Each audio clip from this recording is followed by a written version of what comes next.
परम प्रेम में शिशि ठाकुर परम आराध्य जगदंजननी शिशि बड़मा परम पूज्य पाद शिशि बड़दा परम पूजनीय वर्तमान आचार्य शिशि दादा के श्री चरणों में मेरा कोटि कोटि प्रणाम। कहते हैं ना कि भगवान के पास आना, गुरु के पास आना बड़े भाग्य की बात होती है। एक दोहा जो कबीरदास बोले हैं कि गुरु गोविंद दो खड़े काको लागो पाए, अब बलिहारी गुरु आपने गोविंद दियो बताए। ये दोहा मैं सोचता हूँ कि इसके बारे में क्या है, आप लोग जरा एक्सप्लेन इसका करते हैं। हम लोग पढ़ते हैं तो इसमें आता है कि गुरु गोविंद दो खड़े, गुरु और गोविंद भगवान दोनों खड़े हैं। किसको पहले प्रणाम करें? तो किसको प्रणाम करें? गुरु को करें कि गोविंद को करें? तो इस दोहा से तो अर्थ निकलता है कि हम गुरु को प्रणाम करें कि उन्होंने गोविंद के बारे में बताया है। लेकिन आप ये बताइए कि गुरु कैसे मिल गए आपको? गोविंद के बारे में जो बताया है, लेकिन गुरु ने गोविंद के बारे में बताया, तो गोविंद ने भी तो हमको गुरु पकड़ाया है। तो प्रणाम हम पहले और दूसरे क्या, गुरु में ही गोविंद है और गोविंद में ही गुरु है। अब वो कैसे? आप देखिए, जितने लोग भगवान की पूजा करते हैं, हम करते हैं, आप करते हैं, सब लोग करते हैं, इसलिए करते हैं कि हमारा प्रगति हो, उत्थान हो, हमारे परिवार की समस्या का समाधान हो, हमारा समाज बढ़े, बचे, बढ़े, पूरा वातावरण खुश रहे, देश विदेश, समाज, दुनिया। तो ये भाई जो हम सोचते हैं, तो ये कैसे आगे बढ़ेगा? भगवान की पूजा की तो भगवान ने हमको रास्ता दिखाया कि इस रास्ते पे जाओ। तो कर्तव्य है मेरा कि रास्ते पे चलें, लेकिन हम लोग उस रास्ते पे जाके और फिर वापस उसी रास्ते पे घूम आते हैं।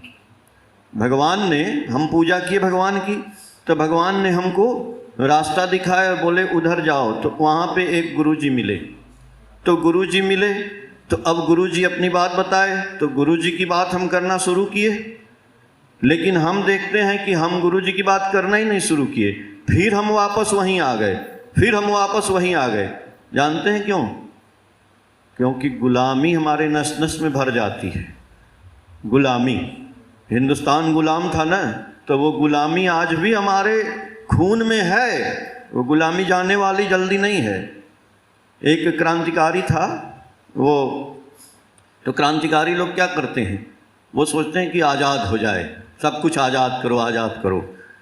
एक दिन वो एक सराय में पहुंचा, तो सराय में पहुंचा तो वहाँ पे एक रिसेप्शन पे एक पिंजड़े में एक तोता बैठा था।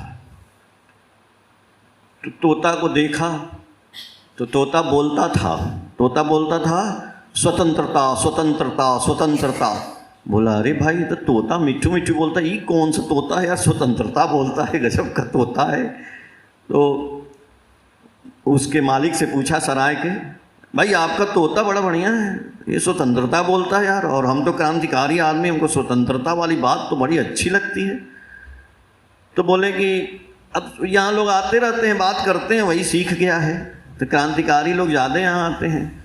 तो बोला अच्छा ये बात है। तो रात को सोए, सब लोग सो गए, तो ये बोला आज तो इस तोता को मैं स्वतंत्र कर दूंगा। सब लोग सो गए, गया धीरे से पिंजरा खोला और तोता को निकाला, कहा जा तू स्वतंत्र हो जा, भाग यहाँ से, सवेरे जो होगा हम देखेंगे। तोता उड़ गया, चला गया, चैन से सोया। भैया चलो अब तोता तो स्वतंत्र हो गया।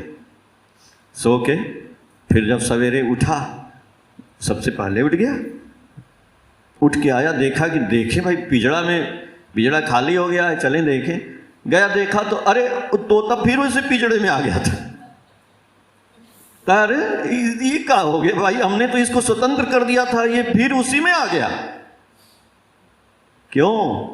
उड़ना भूल गया था, 15 साल उसी में पड़ा रहा, उड़ना ही भूल गया वो।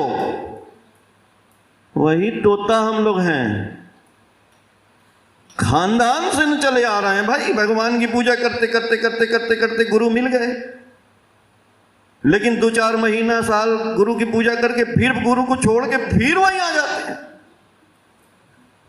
वही तोता गुलाम, आगे बढ़ना ही नहीं चाहते हैं। ऐसी बात नहीं है। ठाकुर जी के पास बहुत से लोग आए, जो बैद्यनाथ भगवान की, शंकर भगवान की पूजा करते थे, और शंकर भगवान उनको स्वप्न में दर्शन भी देते थे, जाओ ठाकुर अनुकूल चंद्र जी हैं वहां पे जाओ, तुम्हारी समस्या का समाधान, उनको गुरु बनाओ। और जिन्होंने समझ लिया, देखिए शिव कुमार तिवारी जी बैठे हैं दादा, ये यहां से चले गए वहां, इनको ठाकुर जी बुला लिए।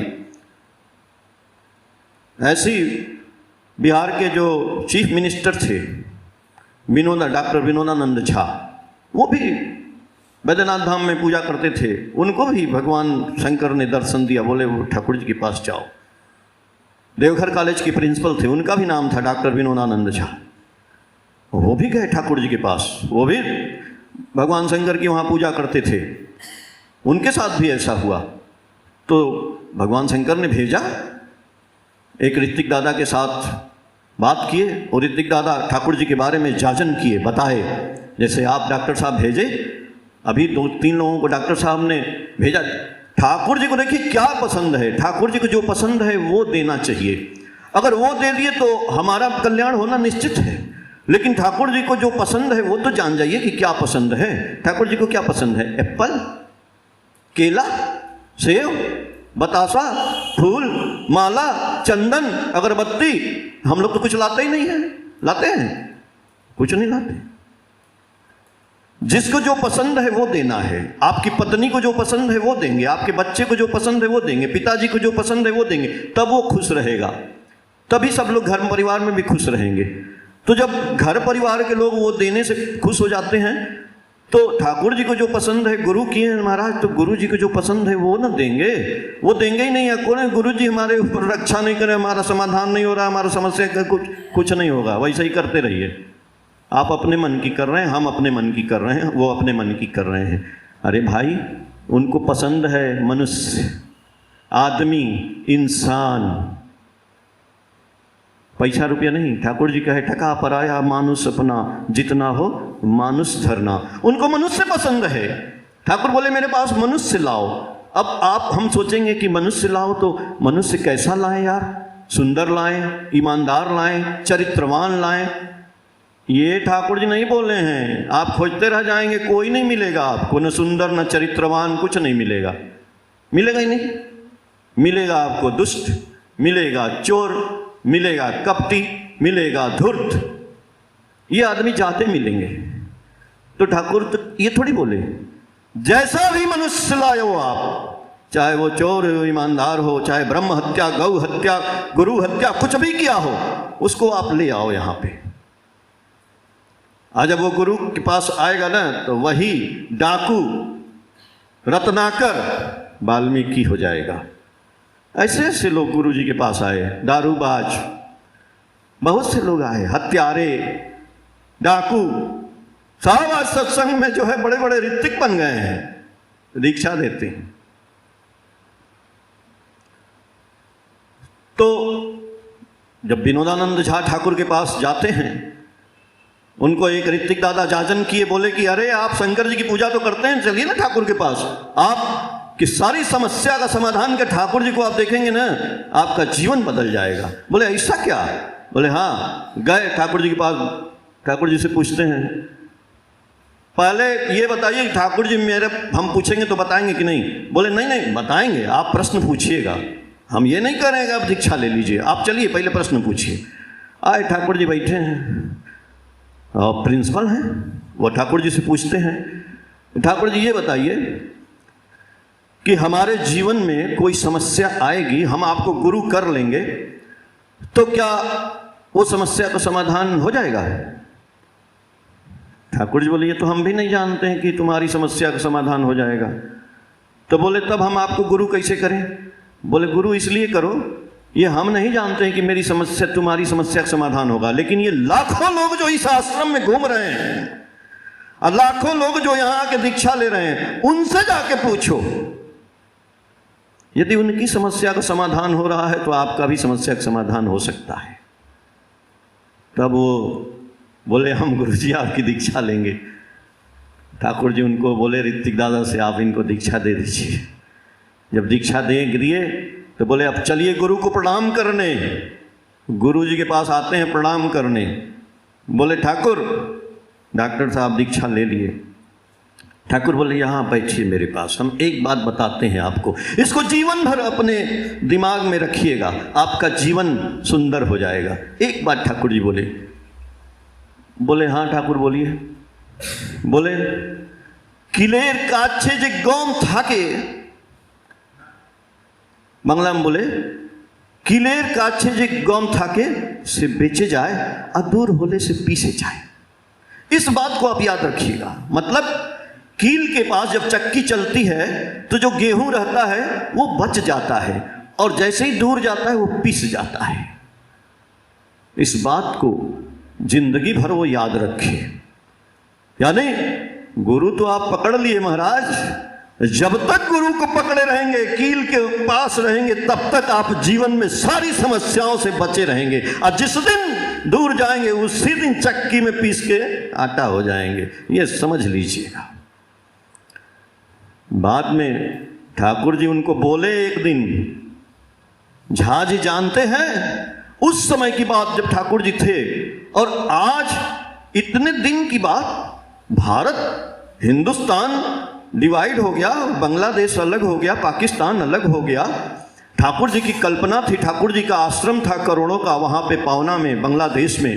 ठाकुर जी चाहते थे कि एक ऐसी यूनिवर्सिटी बनाई जाए, सांडेल यूनिवर्सिटी बने, और काशीपुर में, वो काशीपुर आज बांग्लादेश में है, तो वहाँ पे बने और ऐसी यूनिवर्सिटी बने कि पूरी दुनिया के लोग इसमें सारी भाषाएं पढ़ाई जाएं और सारे लोग आए और रहें। ये ठाकुर जी की परिकल्पना है। और वो ठाकुर जी उसके बारे में उनसे बोले कि जानते हैं झा जी, मैं तो चला जाऊंगा, लेकिन आपको पता है एक दिन ये सांडेल यूनिवर्सिटी मेरी जो हम सोचते हैं ना बनेगी, बनेगी।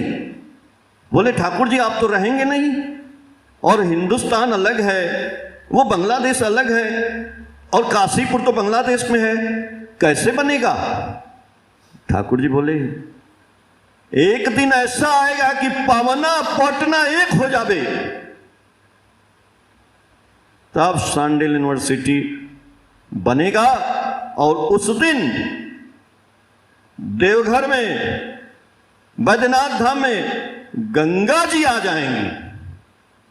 जब गंगा जी आएंगी तब पवना पटना एक होगा और सांडेल यूनिवर्सिटी बनेगा। हवे हवे हवे ठाकुर जी 3 बार बोले। आज वो काम चल रहा है, जो दढ़वा नदी है ना, उसमें प्रोजेक्ट गंगा जी को लाने का काम चल रहा है। और एक दिन ऐसा भी आएगा जब बांग्लादेश हिंदुस्तान में मिलेगा, आप देखिएगा ठाकुर जी बोल के गए। ये परिकल्पना है ठाकुर जी की। इसलिए कई बार हम अभी पढ़ रहे थे प्रणाम करने के बारे में भी ठाकुर जी का है कि हम प्रणाम करते हैं ना, मेरे दिमाग में आ गया तो मैं बता दूं 2 मिनट कि एक बार आचार्य देव के जो बड़े बेटे हैं, उधर जो फोटो है उधर बढ़ता, वो इस कॉलेज में पढ़ते थे, तो एक उनके प्रोफेसर थे, उनको प्रणाम करने लगे, पैर छूने लगे, चरण स्पर्श, तो पीछे हटने लगे, और पीछे हटते हटते दीवार से टकरा गए। तो बोले उनको, देखो तुमको हम बोलते हैं कि मेरे प्रणाम न किया करो। बोले क्यों? अरे तुम ठाकुर के लड़के हो, तुम ब्राह्मण के लड़के हो, तुम हमको प्रणाम क्यों करते हो भाई? तो बोले कि आचार्य दादा बोले कि अरे हम तो बहुत लोगों को प्रणाम करते हैं, लेकिन सब लोग प्रणाम लेते हैं, ये प्रणाम लेते ही नहीं है। ये बात ठाकुर जी से पूछा गया कि ठाकुर जी ये आपके बेटे हैं और ये प्रणाम लेते नहीं हैं, और कई लोग प्रणाम ले लेते हैं। तो बोले कि वो मेरा बेटा है चाहे जो भी है, लेकिन यदि ब्राह्मण आदमी है, उच्च वर्ण का है, और वो निम्न वर्ण में प्रणाम करता है, चरण छूता है, वो तो छू लेगा, वो चंडाल को भी प्रणाम कर लेगा, लेकिन उसका नहीं जाएगा, जिसको वो प्रणाम करेगा उसका नुकसान हो जाएगा। इसलिए जो उच्च वर्ण के लोग हैं उनसे प्रणाम निम्न वर्ण को नहीं कराना चाहिए। ये ठाकुर जी से बोले लोग कि लेकिन ठाकुर जी निम्न वर्ण के लोग ऋतिक भी हैं, तो उनको दीक्षा दिए तो क्या प्रणाम नहीं करेंगे? ठाकुर जी बोले कि ऋतिक कौन है रे? ऋतिक हम हैं, हम दीक्षा देते हैं। और जो दीक्षा देता है वो क्या है? रिकॉर्ड है, ग्रामोफोन का रिकॉर्ड है। तो आप लोग हम अपने आप को बोल रहे हैं, हम धोती कुर्ता पहने हम दीक्षा देते हैं। आप लोग सोचते हैं नहीं दादा आप दीक्षा वाले गुरु हैं, हम कुछ नहीं है, हम रिकॉर्ड हैं। ऋतिक ठाकुर जी हैं, इसलिए बोले हम जिस धर्म को, हम जिस कास्ट को फॉलो करते हैं उस हिसाब से आपको प्रणाम कर, आपका नुकसान होगा, मेरा नहीं होगा। ठाकुर जी बोल रहे हैं, हर चीज की बात ठाकुर जी बोले हैं। हम किसी के घर में जाते हैं, वो खाना लेके आ जाता है। अगर हम किसी ब्राह्मण के घर में गए और हम ब्राह्मण से नीचे वाले में हैं तो वो खाना लेके आया, तो आपको ठाकुर जी बोले हैं, दादा बोले आचार्य देव बड़दा, आपको अपनी थाली खुद धो के आनी चाहिए वहाँ पे, आप जूठा मत छोड़ दीजिए। हाँ, उसके यहाँ नौकर चाकर यदि धोते हैं तब तो ठीक है, लेकिन यदि कोई धोने वाला नहीं तो आपको अपना बर्तन खुद धो के आना चाहिए, नहीं तो आपका नुकसान हो रहा है। ये सब हम लोग देखते नहीं हैं। हम लोगों के घर में रोग शोक जरा व्याधि मृत्यु चलती रहती है, आती रहती है, जाती रहती है, बहुत चीज है इसमें, लाग लपेट है। लेकिन हाँ, गुरु जी को पकड़े हैं तो ये बात है कि गुरु जी आपके जीवन को, अगर आप कुंडली दिखा लीजिए, आपकी कुंडली में यदि कुछ अपयश मृत्यु भी लिखा है, लेकिन गुरु जी का यदि आप इष्टवृत्ति कर रहे हैं, यजन याजन कर रहे हैं, सुबह शाम प्रार्थना कर रहे हैं, तो बहुत लंबी आयु हो जाएगी, वो कट जाएगा, वो निकल जाएगा। मार्कंडे महादेव को जानते हैं ना, ऋषि हुए, उनके पिताजी जब ये बच्चे का जन्म हुआ तो उन्होंने उनकी कुंडली देखी तो उनकी उम्र थी 5 साल। तो बोले तो 5 साल में मर जाएगा, तो भाग्य कैसे बदलेगा? भाग्य बदलता है, ठाकुर जी क्या है ना, भाग्य बदलेगा। तो उन्होंने एक उपाय सोचा, बोले कि चलो यहाँ पे तो नदी बहती है और नदी में लोग स्नान करने आते हैं, मैं इसको बोल देता हूँ कि जो भी स्नान करने आए सबको दंडवत प्रणाम करो। तो जो आए आदमी सबको वो प्रणाम करने लगा, लड़का छोटा सा बालक। एक दिन जो है सनत कुमार ऋषि लोग थे, सनत वो बालक, वो छोटे बालक ही रहे, उनका एज बढ़ गया लेकिन उनका रूप जो है उतना ही बड़े था। सनत कुमार सनका सनंदन सनातनोप्या स्वरूपिंगलौश्च।